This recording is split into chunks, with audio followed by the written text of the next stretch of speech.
As was asked yesterday, who is seeking what? Science tells us the who just doesn't exist except as a pattern of vivid energy vibrating at incredible speeds in a particular pattern. The who then collapses.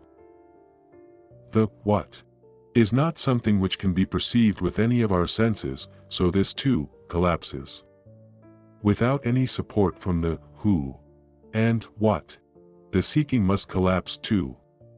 And the seeking collapses into that nothing, into that pure noumenal silence, in which there is neither a seeker or anything to be sought nor any seeking. What we've understood now is at an intellectual level, but it is really easy to experience this, here and now. Let's try. I suggest we keep our eyes closed and relax. I said, relax. I didn't say, straighten your backs. Sit whichever way you are comfortable, just relax. But this is what happens. The moment we are told, do something, even, relax, the first thing we do is not to relax. You were relaxing and you suddenly straightened up. This is precisely what happens when you are seeking.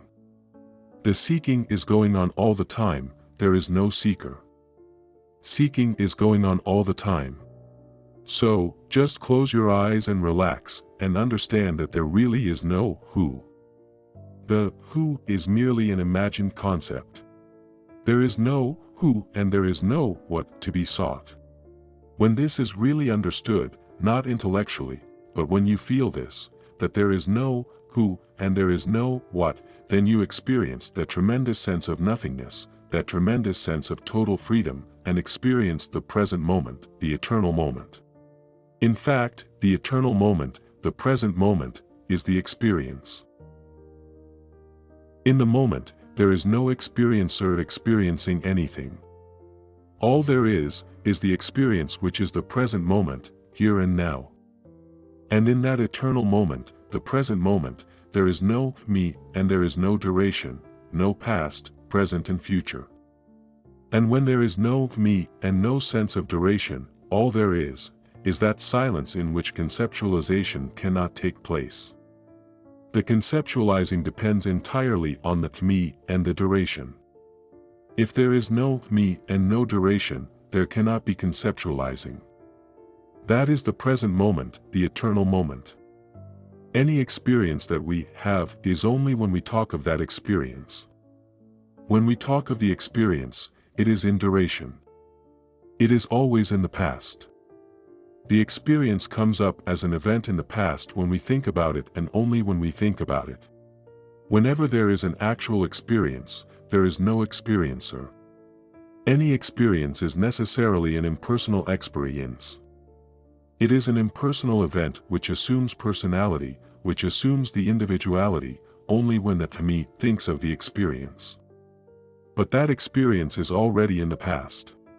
So, in the experience itself, whether it is pain or ecstasy, in that experience there never is a me, because the experience is always, necessarily, in the present moment, in that moment which is outside the duration. It is in a totally different dimension. It is not the present. The present moment is not the present because the present is related to the past and future. This experience, any experience, pain or pleasure, is the present moment. If this is understood, a lot of confusion, a lot of questions would automatically cease. Any experience that we can think of, you say, yes. But, in this present moment, I can think of the experience. Yes, you can, but that experience that you're thinking of is a memory. You can never have that experience again. You can have a similar experience, but it will never be the same experience. The experience in the present moment is gone the moment you have thought about the experience. Also, you can imagine an experience in the future. Whether the experience is brought up from the memory of the past or is projected into the future, it is not the present moment. And this is a typical trick of the mind, to go over a past experience and either want it repeated or never to be repeated, depending on whether it was acceptable or not acceptable. If there is a process of understanding, beginning at an intellectual level and going deeper into something that is referred to as sudden awakening, how can this be interpreted in terms of a process? It's a valid question. And the question can be answered this way. You are climbing as a concept again a staircase and you have no idea how many steps there are. All you can do is to keep climbing. The process is the climbing. And you never know how many more steps to the top. The final step is always sudden. The hindrance is, if you keep thinking about your progress, you want to hasten it.